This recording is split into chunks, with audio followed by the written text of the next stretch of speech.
네, 시작하겠습니다. US 텍세이션 미국 세법 강의를 시작하도록 할게요. 사용하게 될 교재, 출판된 미국 세법 교재, 페더럴 텍세이션이라고 적혀 있는 거, 그 다음에 기출문제집 이렇게 두 개 갖고 텍스 1, 텍스 2 뭐 이렇게 진행이 된다 생각하시면 되겠습니다. 자, US 텍스 과목은 여러분들 시험 과목, CP 시험 과목 4과목 중에 레귤레이션 과목에 해당이 되더라 이거죠. 레귤레이션 규제, 법규. 4시간 시험 보세요. 레귤레이션 시험. 근데 이게 크게 텍스 부분하고 비즈니스 로 부분하고 구분이 되어 있어요. 그래서 미국 세법, 또 세무회계 이 부분이 85% 정도 차지하면 된다고. 85% 정도 차지한다고 생각하시면 돼요. 나머지 15% 정도가 비즈니스 로예요. 상법. 그 다음에 문항수로 따지면 멀티플 초이스가 76개 나와요. 사지선다 76개. 그 다음에 시뮬레이션 8개. 시뮬레이션 8개 이렇게 출제가 된다. 점수 비중은 멀티플 초이스 50%, 시뮬레이션 50% 반반씩 차지한다라고 생각하시면 되겠습니다. 그 다음에 이 문제들이 이 테스트릿이라는 걸로 좀 구분이 됩니다. 테스트릿 문제 군들이 5개가 있어요. 그래서 첫 번째 테스트릿, 두 번째, 세 번째, 네 번째, 다섯 번째 이렇게 테스트릿으로 좀 구분이 됩니다. 그래서 첫 번째 거, 다음에 두 번째 거 테스트릿이 멀티플 초이스고요. 멀티플 초이스 이거 76개, 38개씩 쪼개져서 나올 거예요. 38개. 그래서 첫 번째 38개 멀티플 초이스를 풀어야 그 푼 결과에 따라서 두 번째 테스트릿의 난이도가 결정이 됩니다. 첫 번째 테스트를 잘 보신 분들은 두 번째 테스트릿 난이도가 올라가요. 더 높아져요. 그리고 점수도 더 많이 이렇게 부여를 받을 수 있어요. 그런데 이게 공부를 많이 하고 준비를 많이 하고 가신 분들은 상대적으로 두 번째 테스트릿도 쉽게 느껴질 수 있다는 점도 생각을 하셔야 돼요. 두 번째 테스트릿을 푸는데 쉽게 느껴져. 그럼 내가 첫 번째 테스트릿을 혹시 잘 못 봤나? 이런 생각을 할 수 있는데 그거 아니야. 준비가 잘 되신 분들은 상대적으로 두 번째 테스트릿도 쉽게 느껴지실 수 있다라는 점 감안을 하시고 어쨌든 그게 테스트릿이 달라질 수 있어요. 그렇기 때문에 이 첫 번째 테스트릿을 다 풀기 전에는 두 번째 테스트릿의 문제 내용을 보실 수가 없습니다. 물론 이제 그 뒤 것도 못 보는 거죠. 그 다음에 세 번째, 네 번째, 다섯 번째 테스트릿이 요 시뮬레이션 테스트릿들이에요. 시뮬레이션. 그래서 문제 배정은 8개가 2개, 3개, 3개로 이렇게 배정이 되어 있어요. 그래서 모든 테스트릿은 먼저 앞 테스트릿을 풀어야 그 다음 테스트릿, 뒤 테스트릿을 푸실 수가 있게 된다. 그래서 각 테스트릿이 끝날 때마다 done 버튼 찍고 그 테스트릿은 이제 나오면 그 테스트릿에서 벗어나면 브레이크 타임 가질 수 있는데요. 브레이크 타임 중에서 각 테스트릿별로 다 쉴 수가 있는데 휴식 시간을 가질 수 있어요. 화장실도 갔다 오실 수 있고. 그런데 저 시험 이 시간 4시간을 이렇게 4시간을 지금 소비하지 않고도 쉴 수 있는 이 시점이 바로 요 시점입니다. 15분 시험시간 안 잡아먹고도 15분을 쉴 수가 있어요. 브레이크 타임 가질 수 있습니다. 그래서 나머지 요때 브레이크 타임 가지시면 시험시간이 계속 이 경과가 된다. 시험시간이 계속 이렇게 소비가 된다라고 생각하시면 돼요. 그러니까 가급적이면 요때 쉬시는 게 제일 좋고요. 시간 배분은 그들이 이 출제위원들이요. 문제 난이도랄지 또 문제 개수랄지 정해 놨을 때 그리고 시간을 4시간이라고 해놨을 때는 요 정도 풀면 여기서부터 요 정도까지 풀면 2시간 정도 걸리게끔 그 다음에 요 시뮬레이션 6개 풀 때 푸는 시간이 한 2시간 정도 걸리게끔 그 문제를 출제하는 거거든요. 그렇기 때문에 여러분들도 타임 매니지먼트를 그렇게 하시면 돼요. 시간 관리를 멀티플 초이스 다 풀고 그 다음에 시뮬레이션 2개까지 풀고 휴식시간 15분 갖고 그렇게 이제 2시간 배정하시고 그 다음에 휴식 취하신 후 그 다음에 이제 시뮬레이션 6개를 나머지 2시간 배정을 해서 푸시는 게 좀 필요하겠다. 그렇게 생각하시면 되겠고. 자, 그 다음에,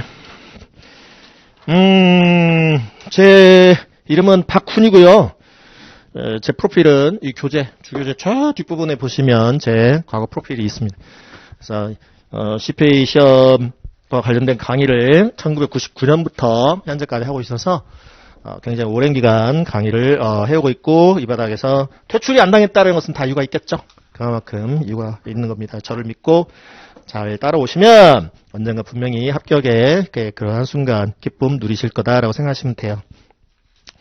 자, 그 교재의 맨 앞에 보면 페더럴 텍세이션, 문제집도 맨 앞에 페더럴 텍세이션에 적혀 있지 않습니까? 그래서 미세법이요, 미국 연방세법이 있고 페더럴 텍세이션, 미 50개 주 및 각종 미국령들에게 공통적으로 적용되어지는 연방세법 및 시행령이 있고, 각 주마다 50개 주마다 적용되어지는 주세법이 존재해요. 주 및 또 각 지방 자치단체별로 이렇게 이 지방세법과 관련해서 그런 이제 이 주 및 지방세법이 존재를 하게 됩니다. 근데 시험 출제 대상은 바로 이 페더럴 텍스 부분이야. 페더럴 텍스, 스테이트 텍스, 로컬 텍세이션 이런 부분들이 있을 수 있는데, 바로 이 페더럴 텍세이션 부분이 시험 출제 부분이라고 생각하시면 돼요. 스테이트 텍스는 이제 각 주마다 세법이 조금씩 차이가 있을 수 있거든요. 각 주마다 주세법들이. 근데 다 연방세법을 기초로 하고 있고, 그리고 연방세법을 여러분들이 정리하시면 혹시나 미국 세무와 관련한 어떤 실무를 하신다고 해도 다 하실 수 있어요. 연방세법만 잘 정리를 해놓으시면 이 주세법은 세법과 관련한 세무들은 쉽게 하실 수 있다고 생각하시면 돼요. 그래서 페더럴 텍세이션을 정리를 한 거예요. 주 및 지방세법 안 나와요. 시험에는 연방세법이 나오는 거다. 그 다음에 목차 한번 가볼게요. 교재 목차 5페이지부터 있어요. 5페이지부터.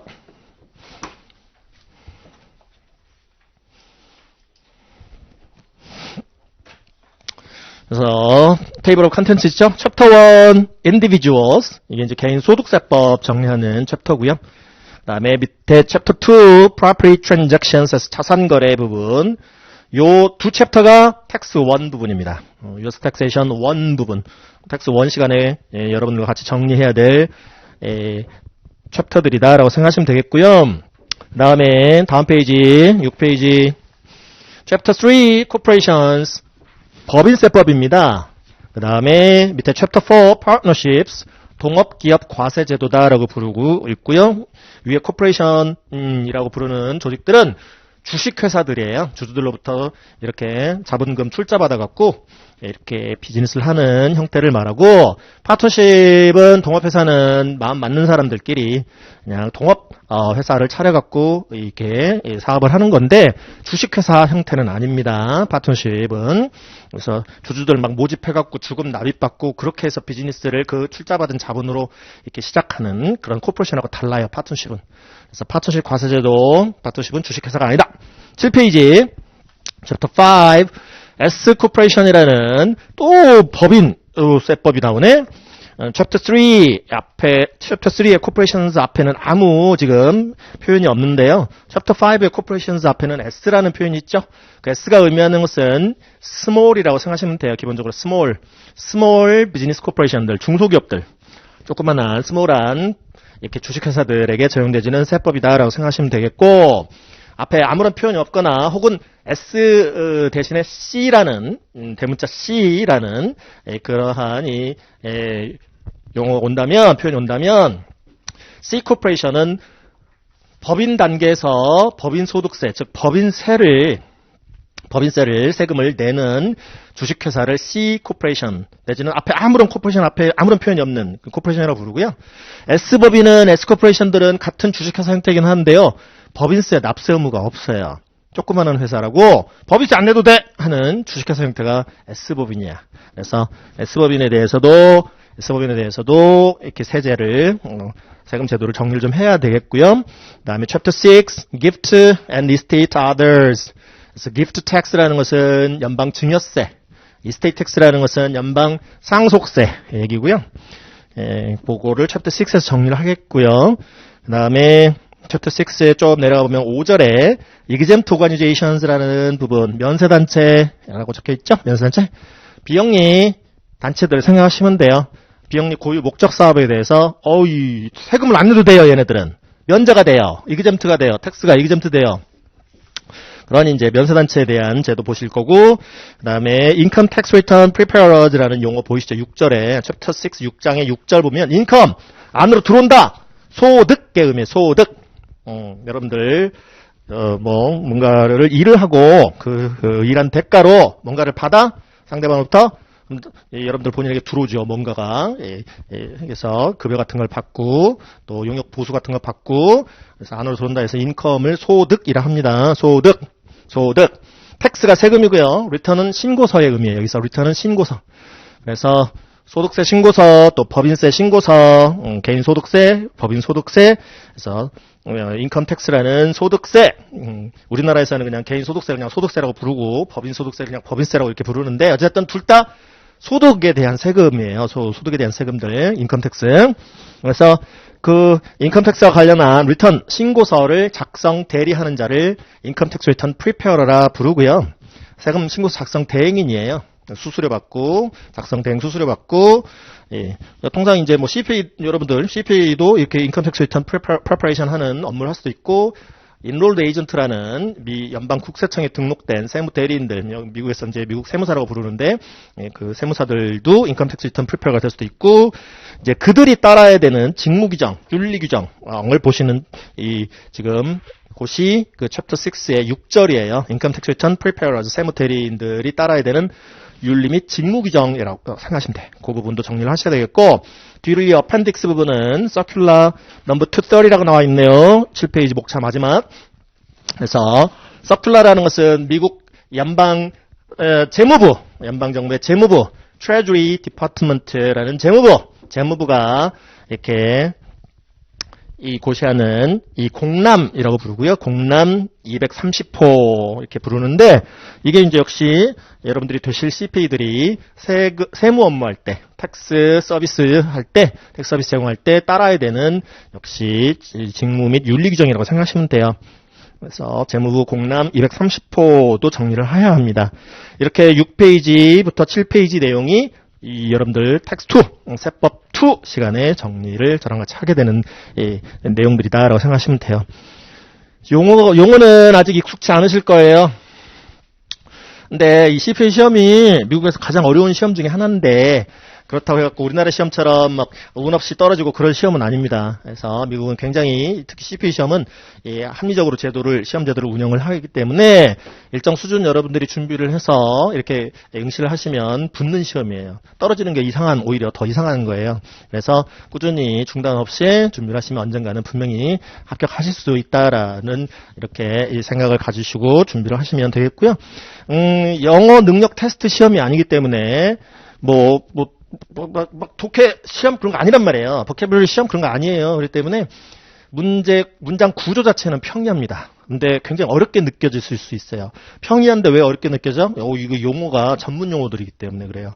그래서 초반에는 좀 어렵다라고 느껴질 수는 있겠으나 문장 구조 자체가 어렵지 않기 때문에 계속 반복해서 이렇게 쭉쭉 정리를 하다 보면 언젠가는 용어가 익숙해지면서 굉장히 빠른 속도로 문제를 풀어낼 수 있을 거다라고 생각하시면 됩니다.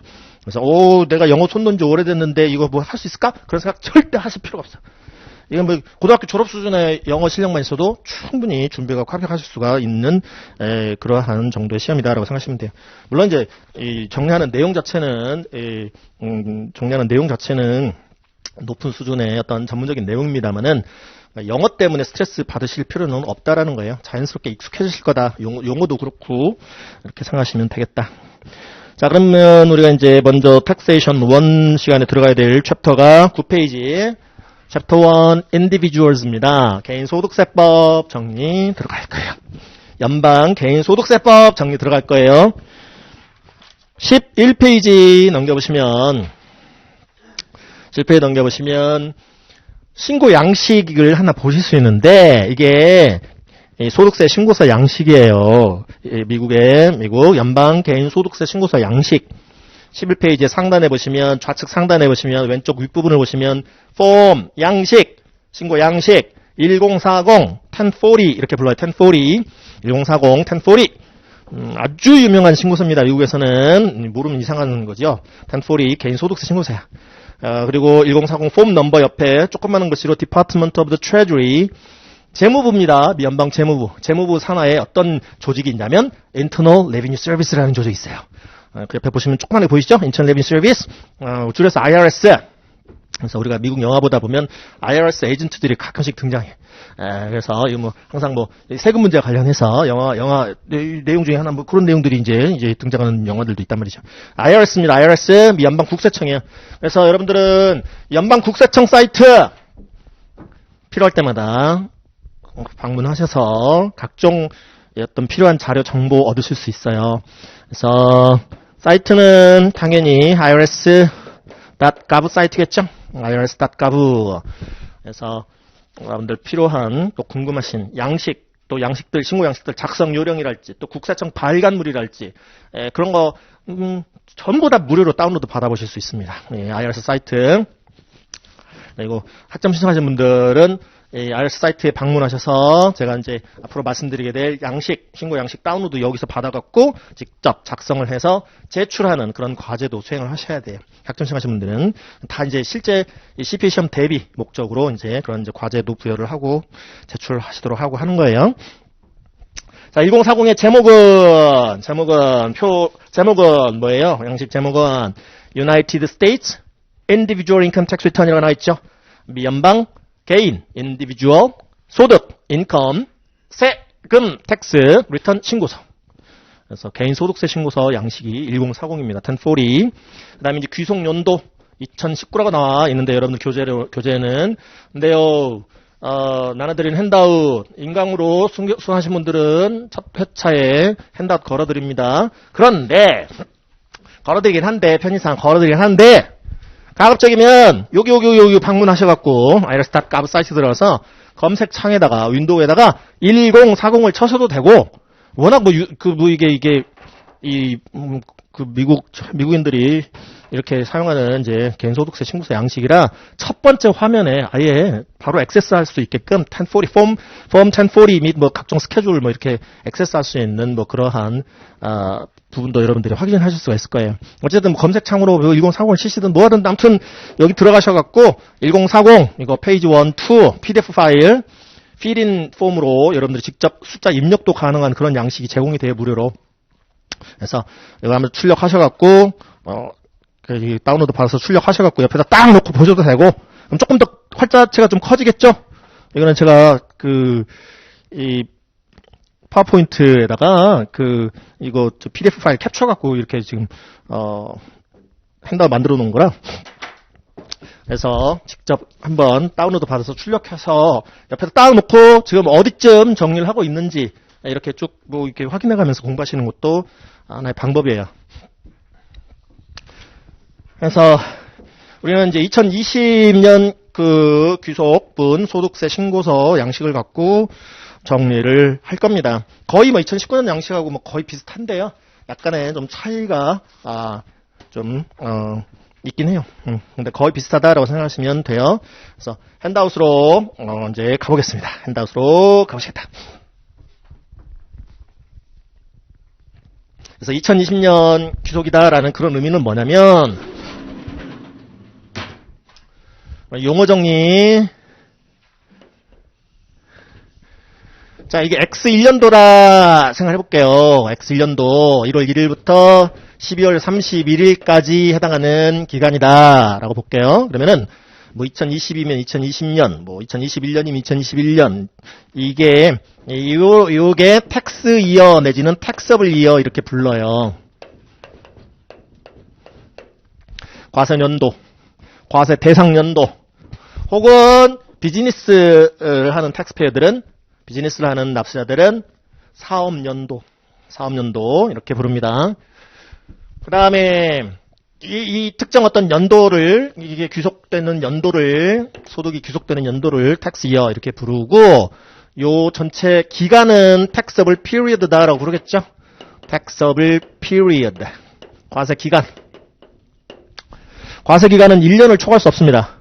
그러니까 최소한 1년 단위로는 이 과세가 이루어져야 돼.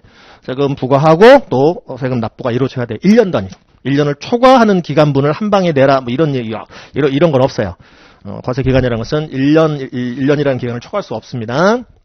그래서, 요 X1년이면 X1년 요 기간분, 요 기간 동안, 이 1년 동안 발생한 과세 대상 소득을, 세금을 내야 되는, 인컴택스를 내야 되는, 소득세를 내야 되는, 그 대상이 되는 소득을 과세관청에, IRS에 신고하고 세금을 내야 되는데요.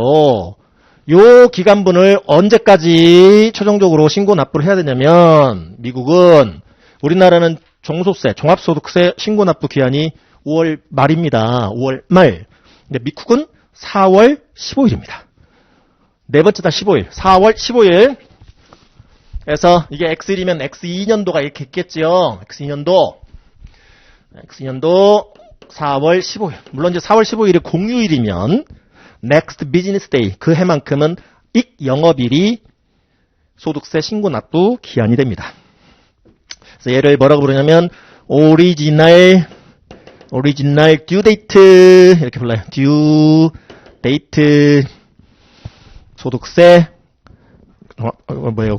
개인소득세 신고 납부 기한의 의미를 갖고 있습니다. 정규 신고 납부 기한 original due date.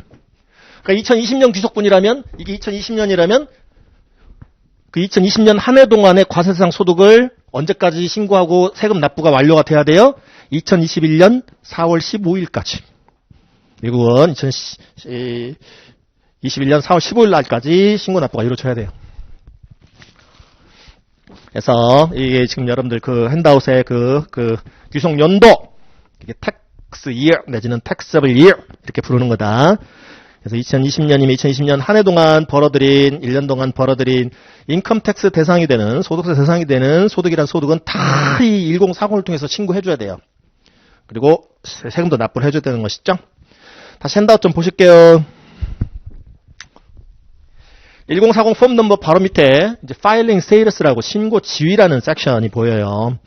지금 오늘 이 시간은 오버뷰 할 거예요. 오버뷰 이제 텍스 1 그것도 챕터 1 시간에 도대체 어떤 내용들을 볼 건가, 어떤 내용들을 정리하게 되는가라는 큰 그림을 이 시간에 지금 그리는 겁니다.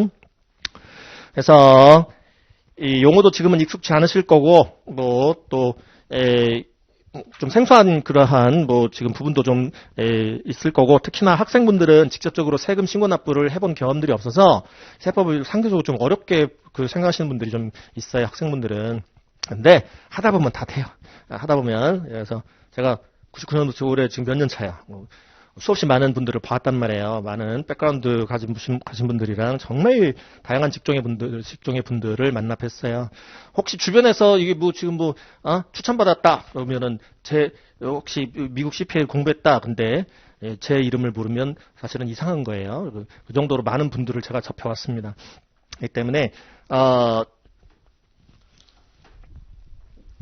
말씀드린 대로 이제 제가 이제 여러분들한테 권해드린 대로 하시면 이제 충분히 합격할 수 있다라고 생각을 하시면 되겠고요. 지금 이제 이 미국 세법도 지금 오늘 첫 시간이기 때문에 한 술에 다 배부를 수 없어요. 그래서 그냥 이러한 지금 그 구조로 돼 있구나라고 계략적으로만 지금은 보시면 돼요. 뭐 또 제가 뭐 중간중간에 이제 말씀을 드린다고 해갖고 일일이 다 필기하실 필요도 없어. 다 도로 나올 얘기들이거든요. 그래서 지금 이 시간은 큰 그림 그리는 시간이다라고 생각하시면 돼요. 큰 걸 한번 보시자고. 그래서 파일링 스테이터스라는 부분 있죠? 신고 지위라는 부분이고요. 신고 지위. 요 2022년, 2020년도에 이 신고서를 이 1040를 제출하는 납세자라는 것은 세금을 납부하는 자, 영어로는 텍스를 페이하는 자, 텍스 페이어 이렇게 불러요. 텍스 페이어. 그래서 이 텍스 페이어의 상태를 이렇게 파악을 해서 납세자의 상황 내지는 상태에 따라서 이 과세하겠다라는 그런 취지를 담은 게 이 신고 지위라는 섹션입니다. 신고 지위. 파일링이라는 용어를 앞으로 많이 보시게 될 건데 제출의 의미, 신고서 제출과 관련한 상태, 지위, 이 납세자의 옆에 따라오는 싱글이라는 보이시죠? 싱글이라는 파일링 스테이터스 단독 신고 지위라 부르고요. 혼자 벌어 1년 내내 혼자 먹고 산 거예요. 혼자 벌어서 혼자 생활한 거야.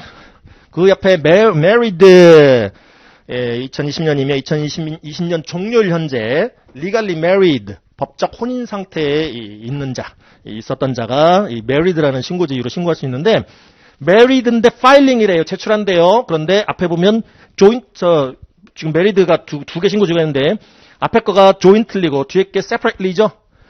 married filing jointly라는 신고지위는 이 동일한 1040를 통해서 법적인 두 부부가 요해 종료일 현재 부부가 이 하나의 신고서를 통해서 소득세 신고 납부할 때 체크하는 난입니다.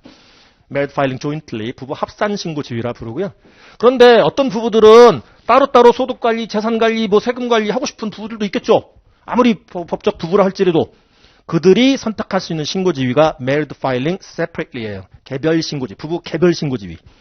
따로따로 우리는 따로따로 신고할 거야. 1040 따로따로 부부가 각자 그러면 거기다 체크하면 돼요. married filing separately. 그 다음에 head of household는 household의 head였대요. 올 한 해는 2020년에는 한 가정의 head였대요. 세대주라는 신고지입니다. 세대주. married 상태는 아닌데 종료일 현재 married 상태는 아닌데 본인이 이 한 해 동안에 누군가를 부양을 했던 거예요. 세대주로서 가장으로서 이때 체크하는 거고요. 그 다음에 qualifying 앞으로 qualifying이라는 표현도 세법 공부하면서 많이 나올 거예요. qualifying 요건을 갖춘 적격한 그런 의미로 이 텍스트 쪽에서는 정리하시면 돼요. 다른 과목에서 또 qualifying 이런 얘기 나오는 거하고 달라요. 우리 쪽에서는 적격 뭔가 이 요건을 갖춘 요건을 충족하는 의미입니다. 그러니까 뭔가 요건을 충족하는 qualifying 한 자인데 요 해에 뭔가 요건을 충족하는 자인데 widow나 widow였대요. widow나 widower 그래서 생존 배우자라고 부르거든요. 생존 배우자라는 신고 지위. 배우자가 사망한 거예요. 배우자가 사망한 상태야. 혼자 생활을 꾸렸는데 근데 누가 있었냐면 자녀가 있었어요. 부양가족 요건에 충족하는 자녀. 본인 혼자서 자녀를 부양한 경우에 선택할 수 있는 신고 지위가 qualifying widow 혹은 widower입니다. 생존 배우자라는 신고 지위예요. 이렇게 5개의 신고 지위를 놓고 이 귀속연도의 상황이 어떤 상황이었습니까? 그 상황에 맞춰서 체크하세요. 5개 중에 하나를 해당되어지는 신고 지위를 체크하세요.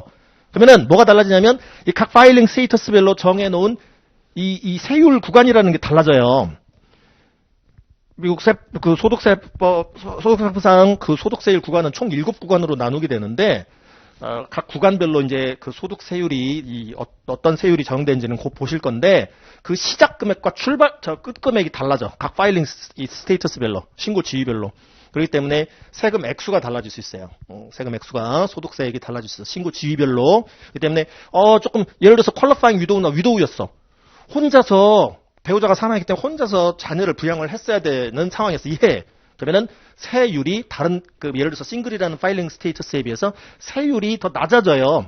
같은 소득 금액이라 할지라도 더 낮은 세율 구간에 적용을 받을 수 있어요. 그래서 세금 부담을 줄여주는.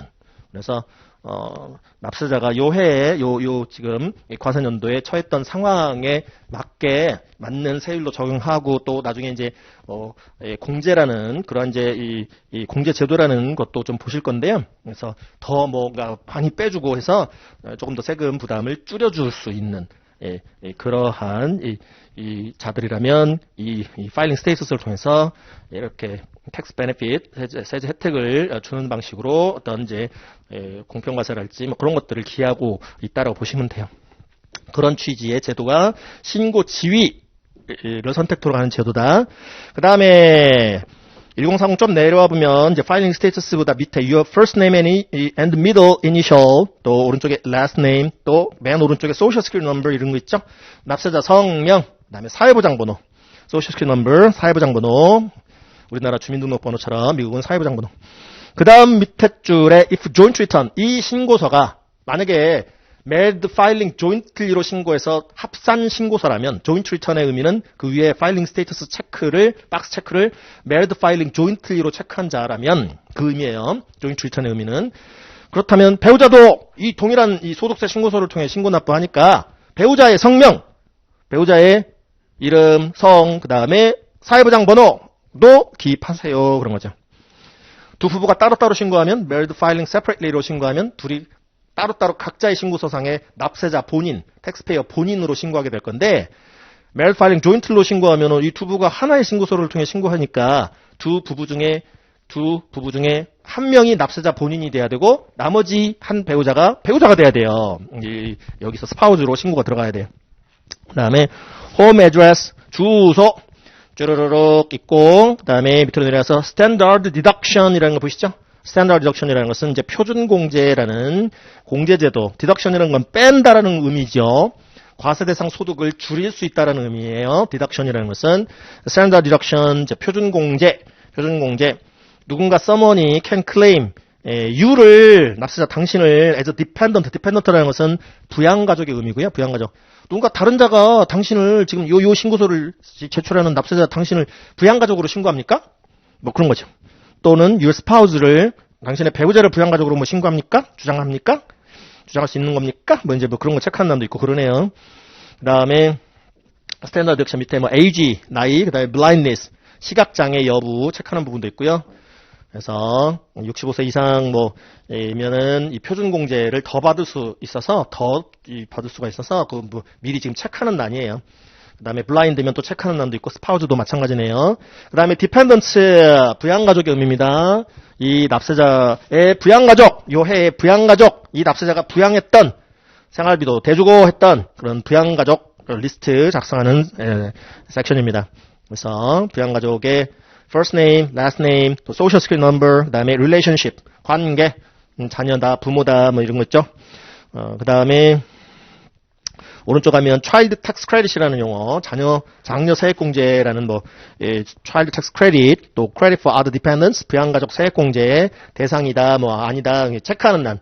대상이면 체크하는데요. 이 credit이라는 것은 세액공제 제도라고 얘기를 하는데 곧 설명드릴게요. 자, 밑에 이제 내려와 볼게요. 라인 1, 일반 라인. 이제 요 해에 벌어들인 과세대상 소득이라는 소득은 이제 진짜 신고 들어가야 돼요. 신고 들어가야 됩니다. 1번 셀을 보면 1번 라인을 보면 wages, 임금, salaries, 월급, tips, 봉사료, etc. attach form, 내지는 forms W2 첨부하세요. 그러는데요. 근로소득 신고하는 셀이에요. 1번 셀 근로소득 신고합니다. 근로소득. 근로를 제공하고 계약 상대방부터 받은 대가, 보수, 근로소득. 그래서 wages, 시급, 주급 이런 거죠. salaries, 월급 이런 거고. 그 다음에 팁, 봉사료, 수입이에요. 봉사료. W2라는 것은 요 해에 다녔던 이 웨이지나 셀러리를 받았는데 그 웰러리나 셀러리를 준 회사로부터 요때 칠판 보시면 요 기간에 이제 어느 기간이든 회사를 다녔어요. 그래서 셀러리든 웨이지든 팁이든 받았어요. 그러면은 요때까지 이제 2040으로 신고를 해야 되는데 요때 1월 말까지 요 기간분에 대해서 W2라는 것을 고용주로부터 다녔던 회사로부터 받게 돼 있습니다. 그 다녔던 회사가 고용했던 직원들한테 다음에 1월 말까지 이 명세서를 줘야 돼요. W2라는 걸. W2를 보면 연간 이렇게 급여 내역이랄지 또 세금을 미리미리 뗀다라는 의미의 원천징수 내역이랄지 그런 것들이 다 담겨져 있어요. W2. 이제 이때 회사 생활한 사람들은 그 W2를 받으면 연간 연봉이 근로소득이 얼마나 됐었고 세금이 얼마나 미리 이렇게 원천징수 제도를 통해서 납부가 되었고 그 명세를 다 할 수가 있는 거죠. 그걸 바탕으로 W2를 바탕으로 연 근로소득이 얼마야? 그 W2에 있는 거 여러 장이 될 수도 있겠죠? 여러 회사 다녔으면 여러 장 받을 수도 있어요. W2. 그러면은 연 근로소득 합계액을 1번 셀에 입력을 합니다. 1번 셀에 엔터 하는 거예요. 다음에 2번 라인 이 A가 텍스가 exempt 되는 인트레스트 이 A 셀도 있고 오른쪽에 taxable한 어마운트 과세 대상이 되는 taxable하다는 것은 인컴 텍스 대상인 그런 의미예요. 인컴 텍스를 내야 되는 소득세 대상인 금액. 그러니까 이 인트레스트 인컴은 이자 소득의 의미고요. 이자. 그래서 예금 이자든 기타 채권에 투자를 해서 이자를 받았던 이자 소득을 interest income 이렇게 부릅니다. interest income. 근데요, 이자 소득 중에는 텍스가 exempt 되는 인트레스트들도 있어요. 소득세 안 내도 되는 이자 소득이 있을 수 있어요. 비과세 되어지는 이자 소득세 비과세 대상. 이자소득 이 A셀에 입력하시고요. 택서블 과세대상 이자소득은 이 B셀에 입력하세요. 그거예요. 소득세, 이자소득세를 내야 되는 대상은 이 B셀. 안 내도 되는 거는 이 A셀. 3번 라인 qualified dividends. dividends라는 것은 배당소득입니다. 배당. 그래서 주식 투자했다. 그러면은 그 투자금 갖고 그 투자를 받은 회사는 비즈니스를 한다. 이익을 냈다. 투자자들님, 주주님들 고맙습니다 하고 이익 벌어들인 이익을 나눠준다. 그게 이익 배당이에요. 이 사람이 뭔가 다른 어떤 주식회사 주식을 갖고 있었나 봐요. 그래서 배당을 받았대요. 배당. 근데 퀄리파이드 적격 배당금을 받았대요. 뭔가 요건을 충족하는 배당을 받았다는 의미예요. 그랬으면 3A셀에 입력하세요. 그런 의미고요. 적격 배당금은 적격 배당 소득은 3A셀. 그다음에 taxable한 B번에 B ordinary dividends 3B 일반적인 배당. ordinary dividend는 통상적인 배당 소득을 의미하는데 통상적인 배당이라는 것은 주식 갖고 있었더니요. 주식 지분 갖고 있었더니 그 회사가 이익 배당 준 거예요. 그게 ordinary and dividends예요. 주주로서 받는 배당, 이익 배당을 ordinary and dividends라고 얘기를 하는데 그 ordinary and dividends 중에서도 그 3B셀에 신고하는 ordinary dividends 중에서도 일정한 요건을 갖춘 배당 소득을 qualified dividends라고 부르고요. 적격 배당 소득이라고 부르고 그 qualified dividends는 상대적으로 qualified 하지 아니한 dividends income에 비해서 배당 소득에 비해서 더 lower tax rate, 더 낮은 소득세율에 적용을 받게 됩니다. 배당 소득세율이 낮아져요. 이 보유기간 요건인데 해당 배당을 받게 된 그 배당을 받기 위해서는 주식 지분이 있었어야 되잖아요. 그 주식 지분을 도대체 어느 기간이나 홀딩하고 있다가 홀딩 피리어드가 얼마나 이렇게 보유하고 있다가 받았느냐에 따라서 세율이 달라질 수 있어요. 그래서 위에 그 텍스 이그젬트 인트레스트처럼 비과세가 된다는 의미가 아니라 상대적으로 낮은 소득세율에 낮은 배당 소득세율에 적용을 받을 수 있는 배당금을 qualified dividends다 부르고 정보신고 차원에서 3A셀, 즉 3B셀에 섞여 있는 qualified dividends 금액을 3A셀에 신고를 해야 되는 부분이야.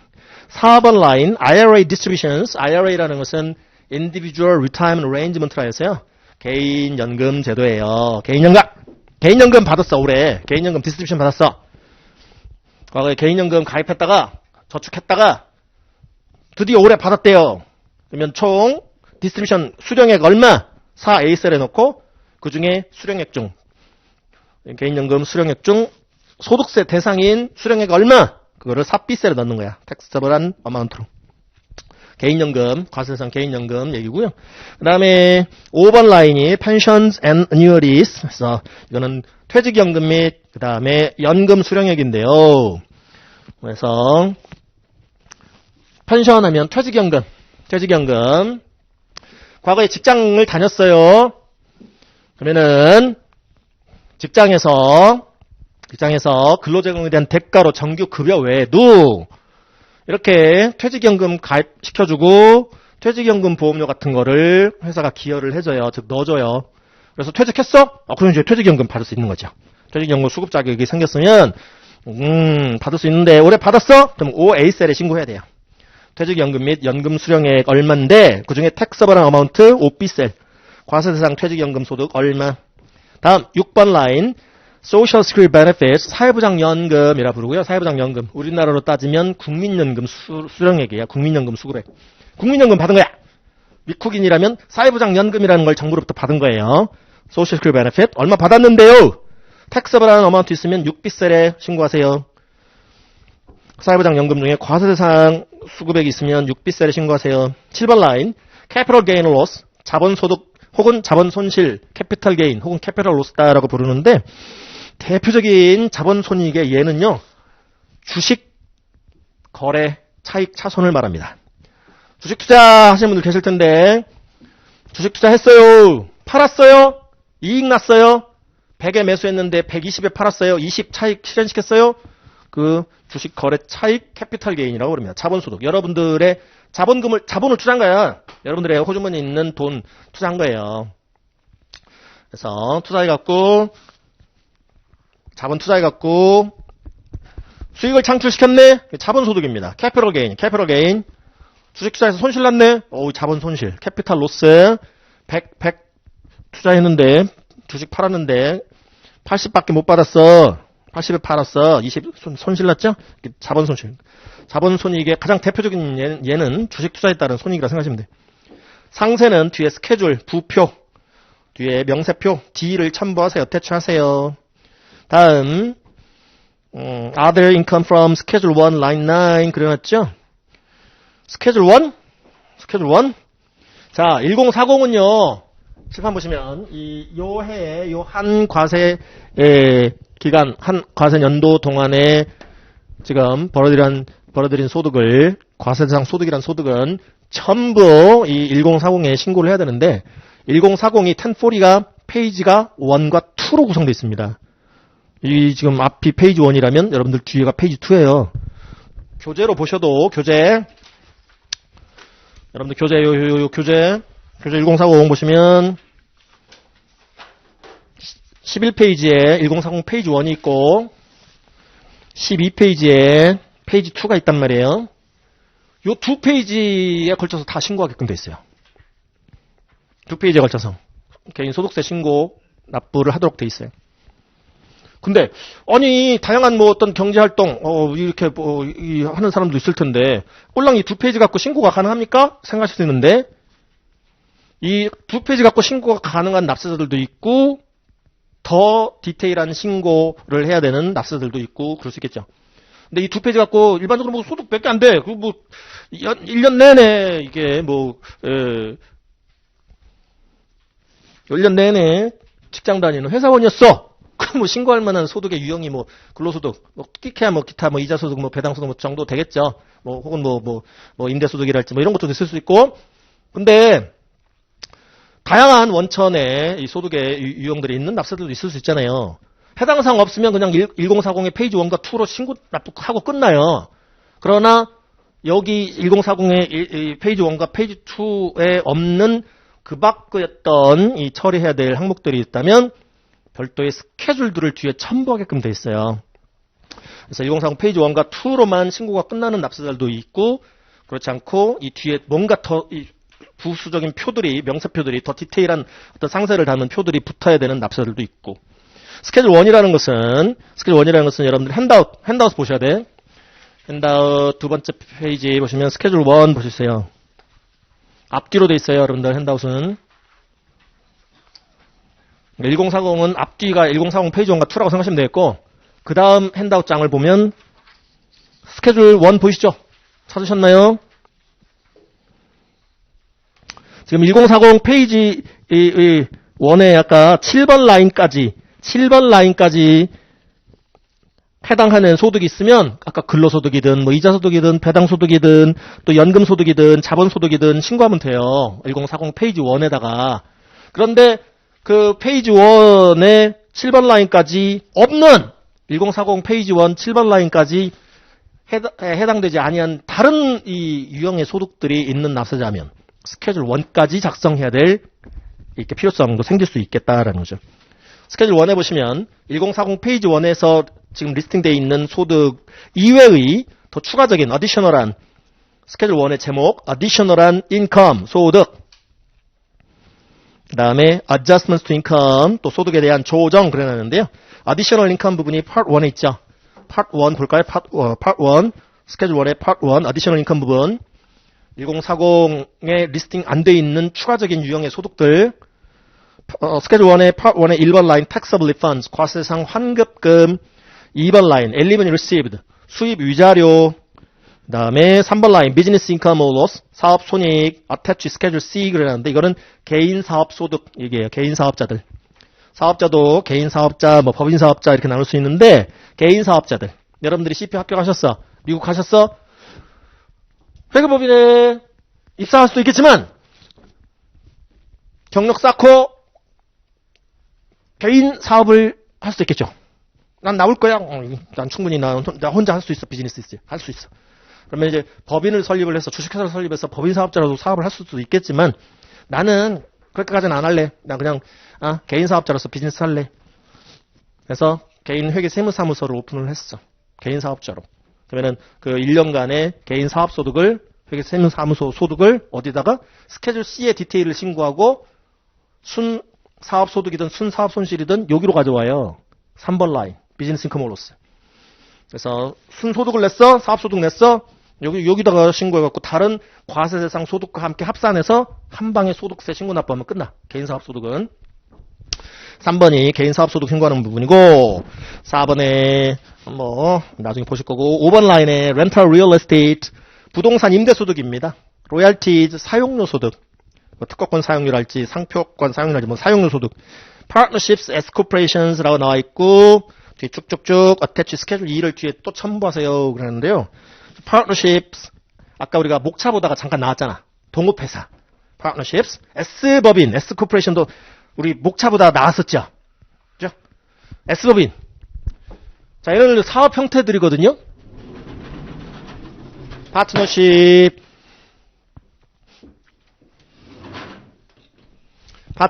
S법인, 사업 형태들이야.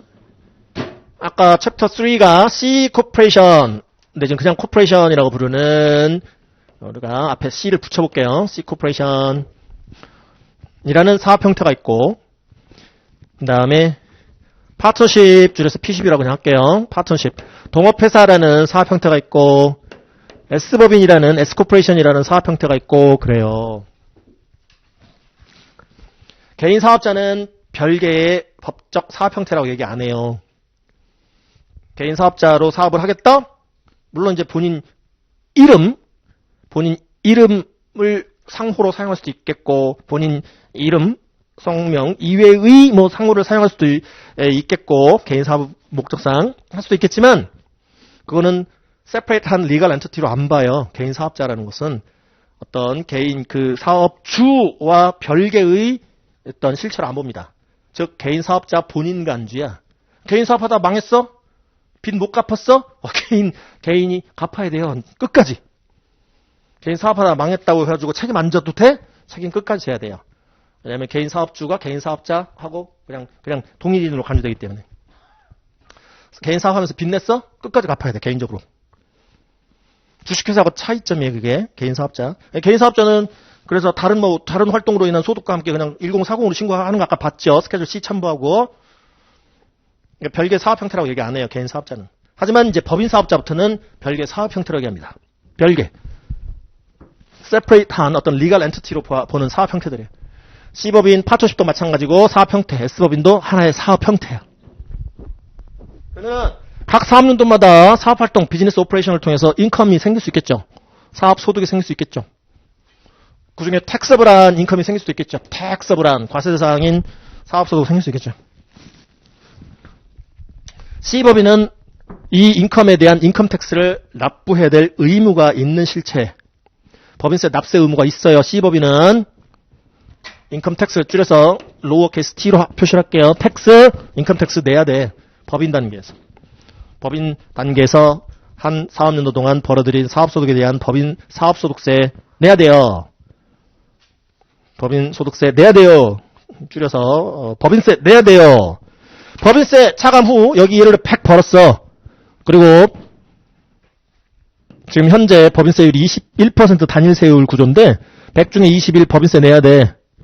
나머지 79 남았어? 그거를 주주님들 투자해서 고맙습니다. 나눠드릴게요. 일정 금액까지는 나눠드릴게요. 79에서 일정 부분은 나눠드릴게. 이 주인님들, 이 주식회사의 주인님들이 뭐예요? 투자해준 쉐어홀더들입니다. 혹은 스탁홀더들입니다. 주주님들이에요.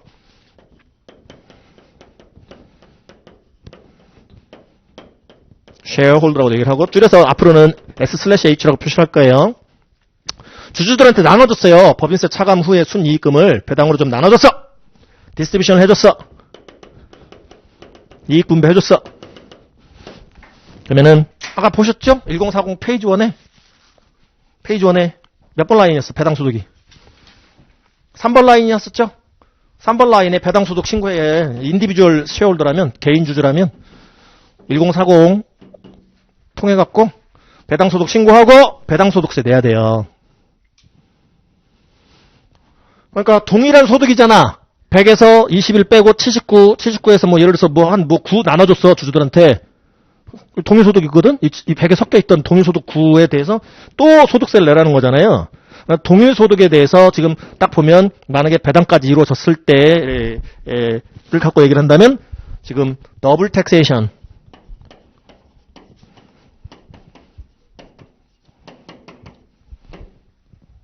두 번 과세가 됨을 맞을 수가 있다는 거죠. 동일 소득에 대해서 중복 과세가 됩니다. 이중 과세 되는 거죠. 법인 단계에서 한 번 과세, 그거 나눠주면 다시 주주 단계에서 다시 배당소득세 대상이 된다는 거예요. 또 인컴텍스 대상이 된다는 거죠. 더블 텍세이션, 기본 더블 텍세이션. 근데 이 주주도 개인 주주만 있는 거 아니거든. 법인 주주가 또 있을 수 있어요. C코퍼레이션 쉐어홀더 또 있을 수 있겠죠. 그죠? 걔가 또 이거 이익 배당 받은 거 또 이 법인 주주에 또 주주님이 있을 거 아니야. 법인 주주도 주식회사 하니까 이 법인 주주에 또 주주한테 또 나눠줘? 그러면 또 인컴 텍세이션 대상이 되겠죠. 배당소득 대상이 또 되겠지. 트리플 텍세이션. 그런 식으로 멀티플 텍세이션 대상이 될 수도 있어요. 자, 파트너십이나 S법인의 각 사업연도 소득, 각각의 사업연도의 소득에 대해서, 각 사업연도 소득에 대해서 텍서블한 인컴에 대해서 얘네들은 납세 의무가 없어요. 파트너십, C법인처럼 법인세 납세 의무 없어. 법인도 아닐 뿐더러 얘는 주식회사가 아니니까 납세 의무 없음. S법인은 주식회사긴 주식회사인데 C컵과는 달리 법인세 납세 의무 없어요. 인컴텍스 납세 의무 얘도 없음. 아니 누군가에게 한 번은 텍서블 돼야 되는 인컴이라는데 과세 대상 소득이라는데 쟤네들 사업 실체 단계에서 이 과세가 안 되면 저 누구한테 과세된다는 얘기입니까? 바로 이들의 오너들한테 과세됩니다. 파트너십의 주인님들, 파트너들. S법인의 주인님들, 쉐어홀더들. 주식회사니까 주주들이 있단 말이에요. S법인은. 이들한테 과세가 돼요. 이들한테 납세 의무가 있어요. 인컴텍스 납세 의무는 얘네들한테 있습니다. 그러니까 여러분들이 미국에서 C 코퍼레이션에 투자를 했어요. 주주로. 그러면 C법인이 벌어들인 각 사업연도 소득에 대한 소득세 납세 의무는 여러분들에게 없어요. 그래서 우리나라 지금 뭐 삼성전자 여러분들이 주식 갖고 있어? 삼성전자 돈 벌었어? 그럼 여러분들이 세금 내나요? 삼성전자가 벌어들인 소득에 대한 법인세를 여러분들이 내는 거 아니잖아요. 그게 전형적인 C법인이에요. 미국은. C법인. 삼성전자가 내는 거지. 법인이 내는 거지. 인컴텍스는.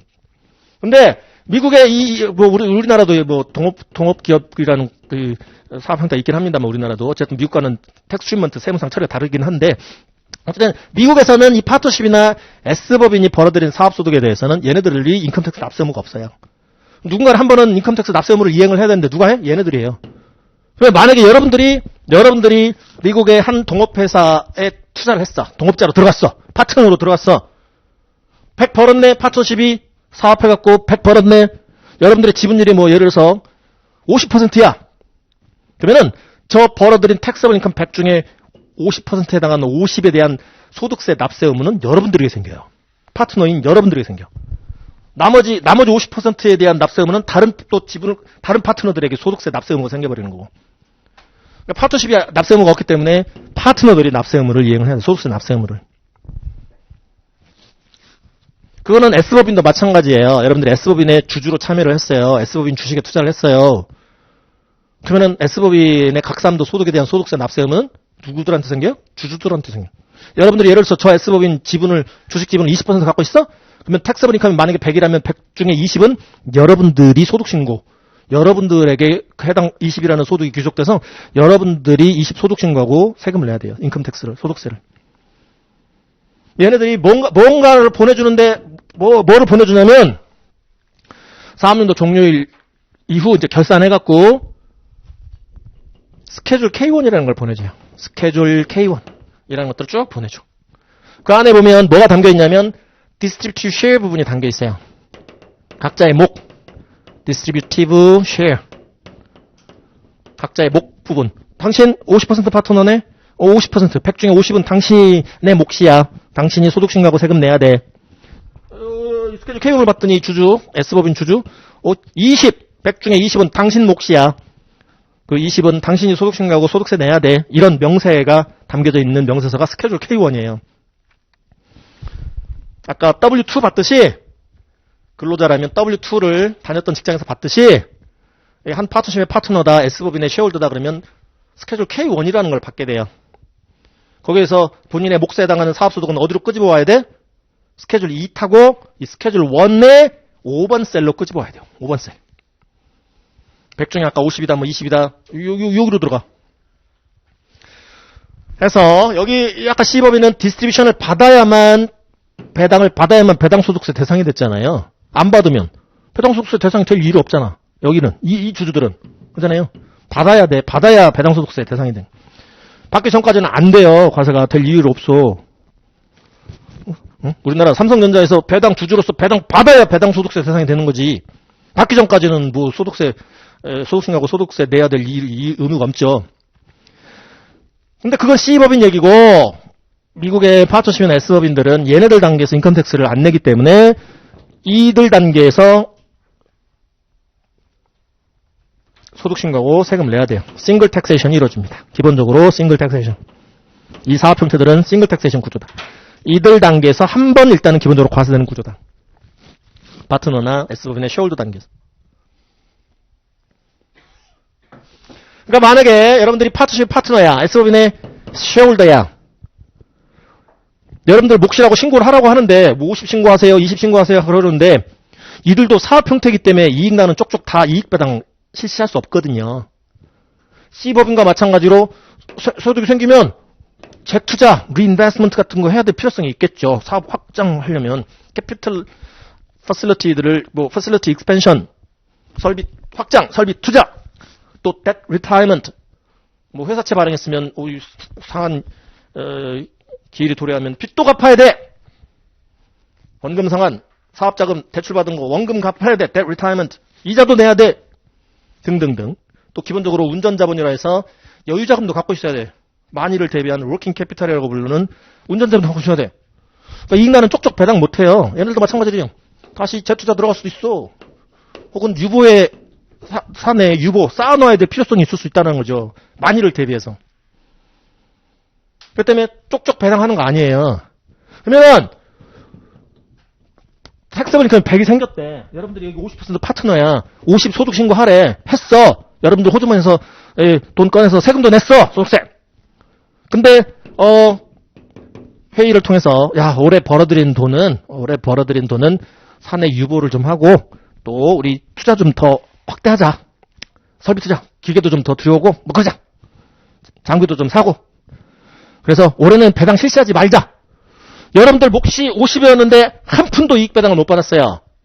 그래도 여러분들의 몫이니까 납세면 여러분들이기 때문에 여러분들이 소득신고 50하고 여러분들 호주머니 손가락에서 소득세 내야 돼.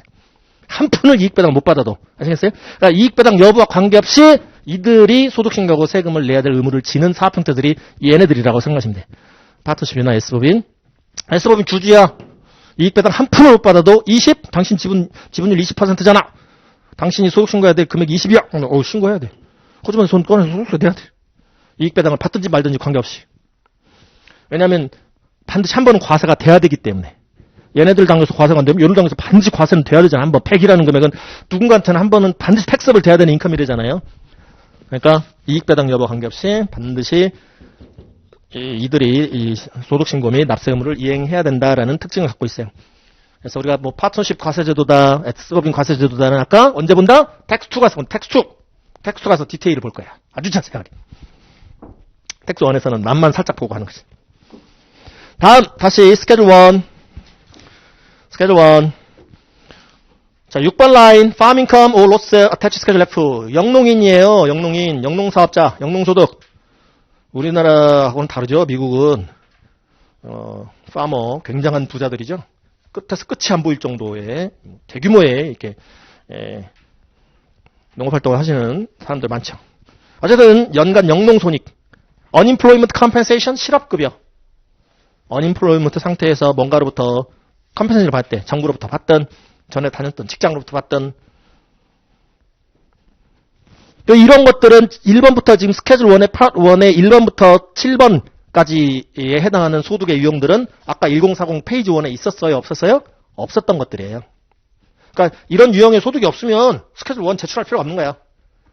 파트 1에 그런 지금 스케줄 1 파트 1에 있는 소득 유형들이 없으면 스케줄 1 제출할 필요가 없죠. 뭐 물론 이제 밑에 파트 2 때문에 스케줄 1을 제출해야 되는 경우도 생길 수는 있으나 인컴만 갖고 본다면, 소득만 갖고 본다면. 그리고 아까 1040 페이지 1의 1번 라인부터 7번 라인, 그리고 스케줄 1의 파트 1의 1번 라인부터 7번 라인, 그렇게 총 지금 14개 라인에 해당되지 않는 또 소득의 유형들이 있을 수 있어요. 그런 나머지 것들은 Part 1의 8번 라인으로 신고 들어가. 8번 라인. 스케줄 1, Part 1, 8번 라인에 Other Income, List Type and Amount 나와 있죠? 이게 기타 소득이에요. 기타 소득. 기타 소득. 예를 들어 대표적인 복권 당첨금 같은 거. 어쩌다 한번 생기는 소득. 복권 당첨금. 또 배심원 보수. 각종 또 상금 같은 거 받은 거. 그런 것들을 이제 보실 거예요. 기타 소득 쪽에서. 그래서 여러 가지 기타 소득들이 있을 수 있어서 리스트 타입 해당 기타 소득의 유형 및 어마운트 해당 금액을 dotted 라인 위에다가 입력하세요. 점선 위에다가. 그렇게 해서 합산해서 8번 셀에 넣으세요. 8번 셀에. 스케줄 1의 8번 셀에. 그렇게 해서 1번부터 8번까지를 컨비네이션 시키세요. 9번 라인. 컨비네이션. 왜 add라는 표현을 안 쓰냐면 중간에 로스들이 반영될 수도 있어서 그래요. 손실. 무조건 더하는 게 아니야. 손실의 로스의 경우는 빼기도 해야 되기 때문에 컴바인이라는 표현을 써요. 다 결합시켜보세요. 9번 라인에서. 라인즈 1부터 through 8까지. 그렇게 해서 enter here. 계산된 금액을 9번 셀에도 입력하시고요. 이 9번 셀에 입력한 금액을 1040에 라인 8으로 옮겨 적으세요. 라인 8. 그게 이제 1040 다시 봐보세요. 1040 페이지 1의 8번 라인. 스케줄 1의 라인 9에서 가져오세요. 7번 라인까지 1040 7번 라인까지 해당하지 아니하는 나머지 other income. 여기서 other income 8번 라인의 other income 얘기는 여기는 기타 소득의 의미라고 용어를 써버리면 여러분 헷갈리니까 기타 말고 1040 페이지 1의 8번 라인은 1040 페이지 1의 1번부터 7번 라인 이외의 다른 유형의 소득이 있다면 스케줄 1을 통해 스케줄 1의 파트 1을 통해 신고해야 될 다른 소득의 유형이 있다면 스케줄 1 뒤에 첨부하시고 9번 셀 금액을 가져오세요라는 거예요. 우리가 보통 흔히 얘기하는 우리나라에서 얘기하는 기타 소득이라는 것은 스케줄 1의 8번 라인을 얘기하는 것이지 1040 페이지 1의 8번 라인을 얘기하는 거 아니에요.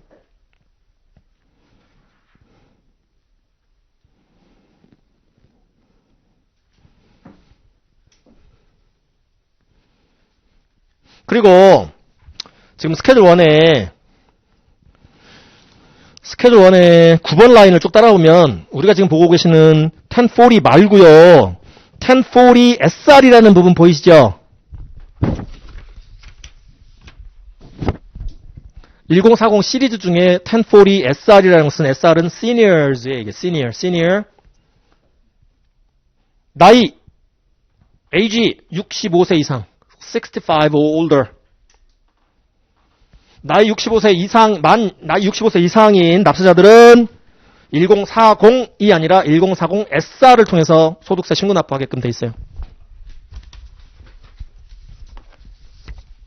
거의 1040 여러분들이 보고 계시는 양식하고 거의 똑같은데요. 1040 SR도 거의 똑같은데 이제 만 65세 이상이면 예를 들어서 표준 공제액이 더 65세 미만보다 더 주장할 수 있는 금액이 많아진달지 않은 그런 것들 때문에 별도 양식을 써서 신고하라고 하고 있는 것 뿐이지 1040이나 1040 SR이나 거의 양식 구조는 똑같다고 생각하시면 돼.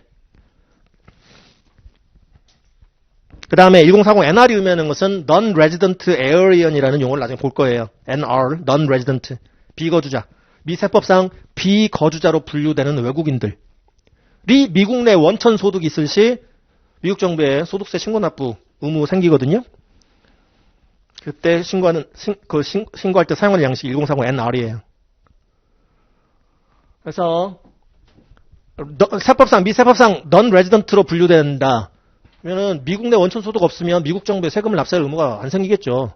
그러나 non-resident alien임에도 불구하고 미국 내 원천 소득이 생기면 미국 정부에 미국 내 원천 소득에 대한 소득세 납세 의무가 생겨요. 하지만 미국 외 원천 소득에 대한 납세 의무까지는 안 생기겠죠. 그래서 한국인이야. 미국에 갔어. 비즈니스에 미국 내 원천 소득 생겼어? 그러면 이 non-resident 신분이면 이 1030 NR 갖고 신고해야 돼요. 소득세 납세 의무 생겨요. 하지만 한국 내 원천 소득에 대한 소득세 납세 의무는 안 생기겠죠. 그건 한국 정부에만 생기는 거지. 근데 레지던트로 분류되기 시작하잖아요. 레지던트 에어리언, 거주자 외국인 신분이 되잖아요. 그러면은 레지던트 에어리언부터는 미국 내 원천 소득뿐만 아니라 미국 외 원천 소득까지. 한국인이라면 한국 내 원천 소득까지 미국 정부의 소득세 신고 납부 의무가 생깁니다. 이제 여러 가지 요건들이 있어요. 요건. 레지던트냐, 넌 레지던트냐 그 기준이 있어요. 기준. 꼭 그 미국의 체류 일수만 갖고 따지는 게 아니라 체류 일수도 뭐 반영이 돼야 되지만 여러 가지 그 기준에 부합이 돼야 레지던트로 분류돼요. 그래서 그 의미고 1040으로 갈게요. 이제 연간 과세 대상 소득이라는 소득은 이제 전부 요 기타 소득까지 스케줄 1의 8번 라인까지 해서 다 신고가 들어가게끔 되어 있습니다. 이제 빠진 거 없어요. 스케줄 1의 8번 라인 기타 소득까지 해갖고 다 해갖고 1040 페이지 1에 8번 라인까지 왔어요. 1030 페이지 1. 1030 페이지 1에 9번 라인 보세요. 9번 라인 보시면 add 이번에는 합산하세요. 라인들. lines 1, 2B, 3B, 4B, 5B, 6B, 7 그리고 and 8까지. 다 합산하세요. 합산. 그렇게 해서 9번 셀에 입력하세요. 9번 셀. 이 9번 셀 금액이 바로 This is your total income입니다. 연간 총소득이야. 과세상 총소득. 9번 셀 금액이 1년분 과세상 총소득이라고 생각하시면 돼요. 그래서 지금까지 본 부분을 좀 단순화 시켜서 딱 한 줄로 표시한다면 앞으로는 그로스 인컴이라고 표시할게요. 그로스 인컴. 그로스 총 인컴 소득, 과세상 총 소득. 줄여서 GI다라고 얘기를 할 거예요. GI. 아직 뭔가 빼기 전이에요. 총액이요. 총액. 과세상 총액 기준이야. 지금까지 나온 게 그로스 인컴. 네트 친 넷 인컴이 아니라 그로스 인컴. 이제 그 다음 절차. 이렇게 이제 벌기만 하겠어요? 과세상 소득 벌기만 합니까? 들어오기만 합니까? 나가기도 하겠죠. 나간 건 이제 빼줄 수 있겠죠. 뺄 수 있도록 허용해주는 항목들도 있단 말이에요. 이른바 소득 공제.